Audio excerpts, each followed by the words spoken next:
Olá pessoal, vamos à nossa primeira aula sobre estrutura e formas de relevo. Bom, o relevo é a parte superficial da litosfera, a camada sólida da Terra. Lembrando que a Terra é formada por camadas, a parte mais superior dessas camadas, que é a litosfera, parte sólida.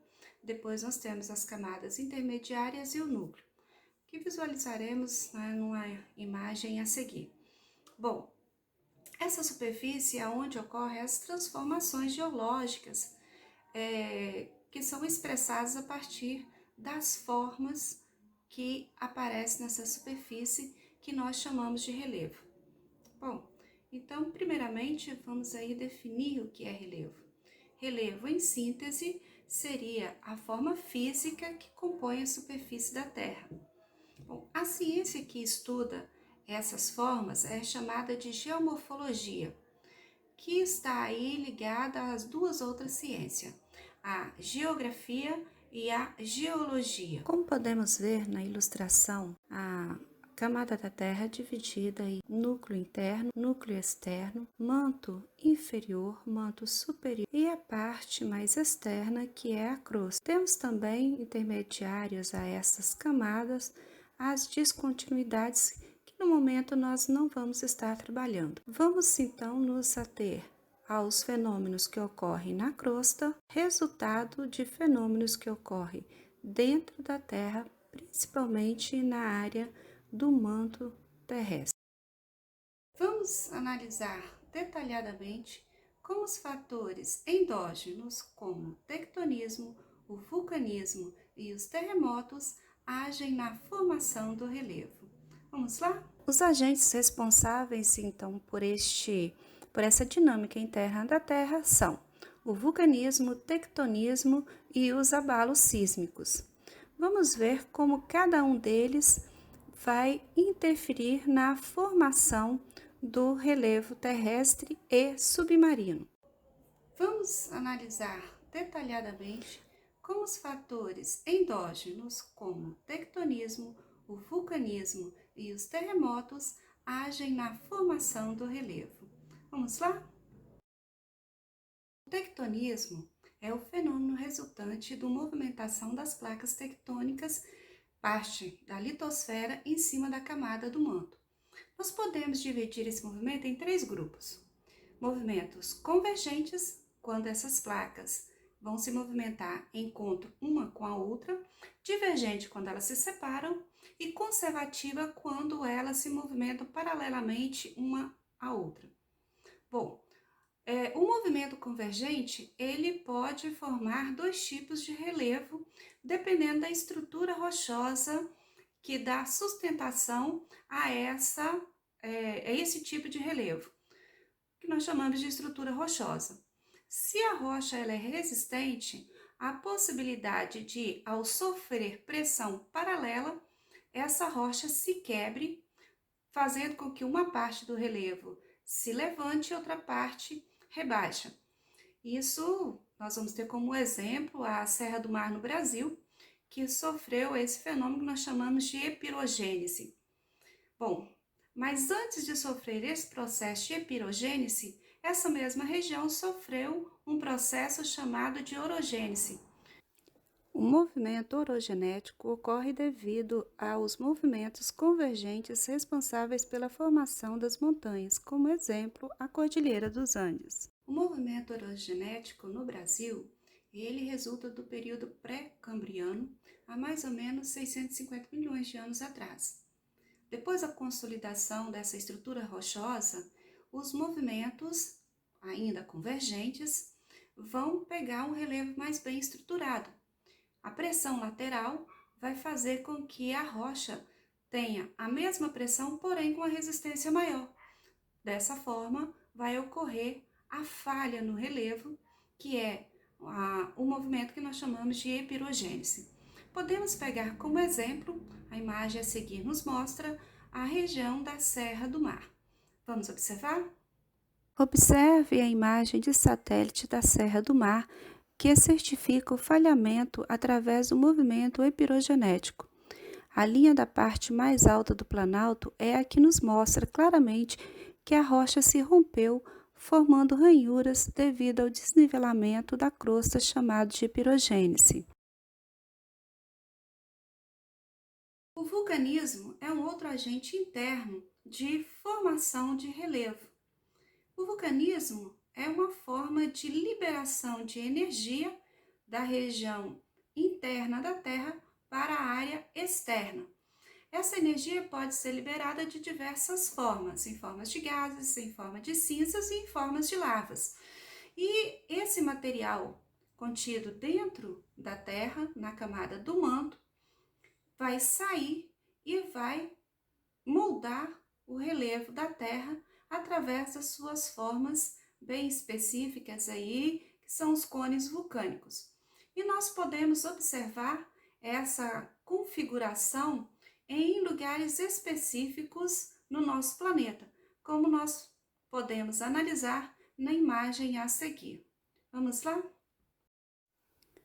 Chama-se vulcanismo às diversas formas pelas quais o magma do interior da Terra chega até a superfície. Os materiais expelidos podem ser sólidos, líquidos e gasosos. As lavas escorrem pelo edifício vulcânico, alterando e criando novas formas na paisagem. O relevo vulcânico caracteriza pela rapidez com que se forma e também com a rapidez que pode ser destruído. A maioria dos vulcões da Terra está concentrada no ciclo de fogo do Pacífico, desde a Cordilheira dos Andes até as Filipinas, onde se concentra 80% dos vulcões da superfície. Além do vulcanismo, outro agente importante de formação do relevo são os abalos sísmicos, os chamados terremotos. Esse fenômeno também ocorre em áreas de encontro-afastamento das placas tectônicas. É uma forma de liberação de energia, assim como os vulcões, porém, essa liberação ocorre em forma de ondas. Ondas que vão se propagar pela crosta, atingindo uma área extensa da superfície de acordo com a sua intensidade. Vamos analisar algumas imagens que nos mostram o potencial deste fenômeno.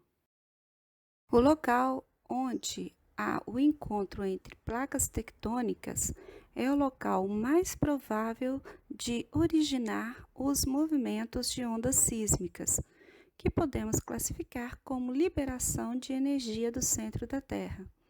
Esta área interna é chamada de hipocentro, e o epicentro é o ponto da superfície acima do hipocentro, aonde podemos observar claramente as consequências desses fenômenos ocorridos no interior da Terra. Bom, nós vimos os agentes responsáveis pela formação do relevo, que são os agentes endógenos. Agora vamos ver um pouco sobre os agentes exógenos, que são responsáveis pela modelagem do relevo. Vamos analisar aí o primeiro agente externo, que é a chuva. Vamos então?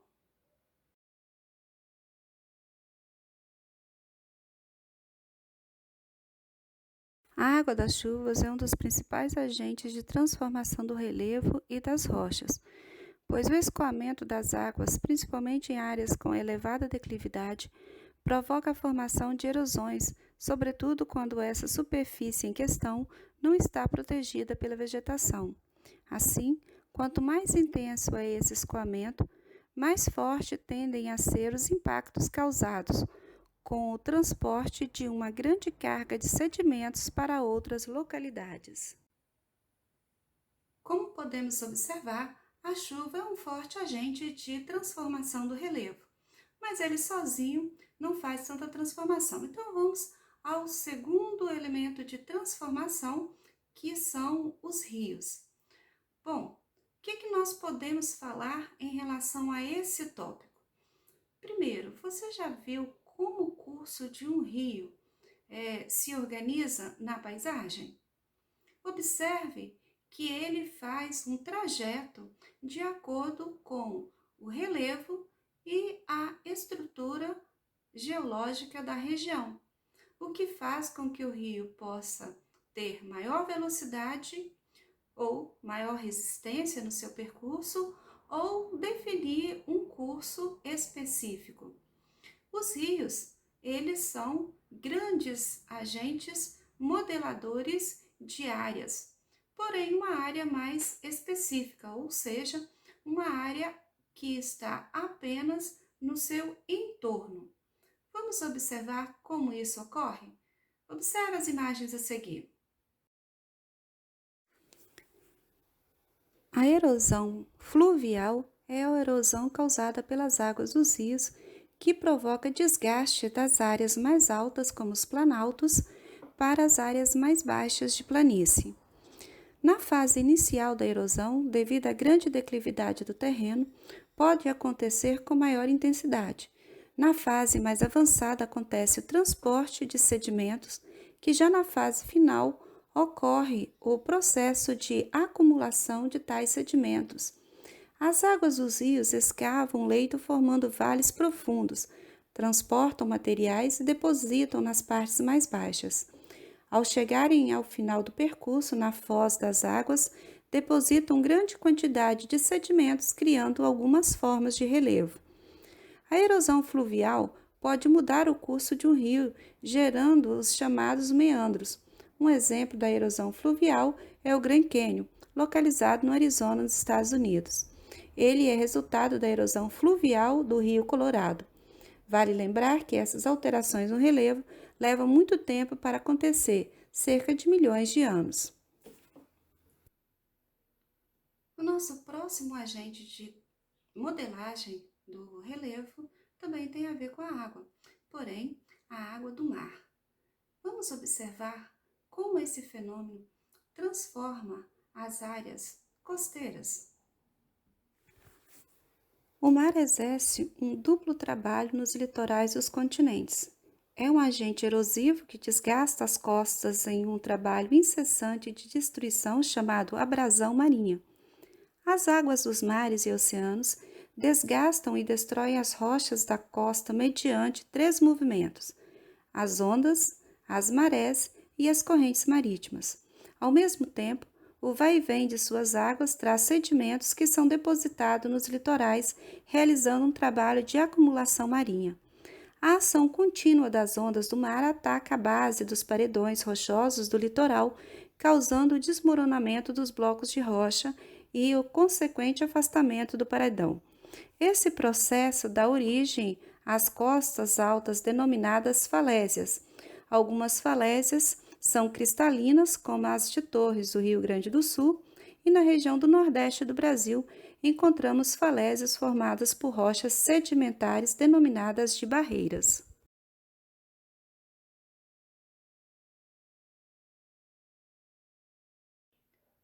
Outro importante agente de transformação do relevo são os ventos, levando em consideração que os ventos mais constantes se encontram em áreas costeiras.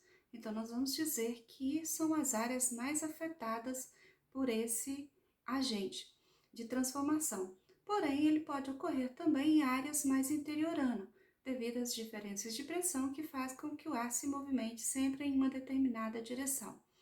Vamos ver como o vento modela o relevo? É o agente com menor poder erosivo, pois só pode mover partículas pequenas e próximas do solo. Essas pequenas partículas são chamadas de sedimentos. Ainda assim, ele transporta partículas finas a centenas de quilômetros do seu lugar de origem. A ação erosiva do vento, que atinge o ponto máximo nas zonas desérticas, secas e de vegetação escassa, também contribui para a destruição do relevo da Terra. O vento desprende as partículas soltas das rochas e vai polindo-as até transformá-las em grãos de areia. Uma das transformações do relevo resultante da ação dos ventos são as dunas, formada por elevações móveis de areia em forma de montes. As dunas deslocam-se a velocidade que pode ultrapassar 15 metros por ano. Quando o avanço das dunas ameaça as populações humanas ou as plantações, colocam-se obstáculos tais como estacas, muros ou arbustos para detê-las. Na região norte do Espírito Santo, na vila de Itaúnas, temos um bom exemplo da força desse agente na modelagem da superfície. Então, pessoal, vamos ao nosso último agente de transformação do relevo desta aula, as geleiras. Bom, falando então em gelo, nós vamos já delimitar uma área específica para essas transformações. São as áreas polares e as áreas de grande altitude, aonde o gelo é um importante agente de transformação do relevo. Vamos observar as imagens a seguir para poder entendermos um pouquinho melhor este assunto. Em algumas zonas de clima muito frio, a neve não derrete durante o verão. O peso das camadas de neve acumuladas durante invernos seguidos acaba por transformá-las em gelo. Quando essa enorme massa de gelo se desloca, corre como um poderoso rio de gelo. As geleiras ou glaciares realizam um trabalho de erosão das rochas que as cercam, formando vales em forma de U. O acúmulo de sedimentos transportado pelas geleiras são chamados de moreias, morenas ou morainas. Então, pessoal, chegamos ao final da nossa aula sobre estrutura e forma de relevo.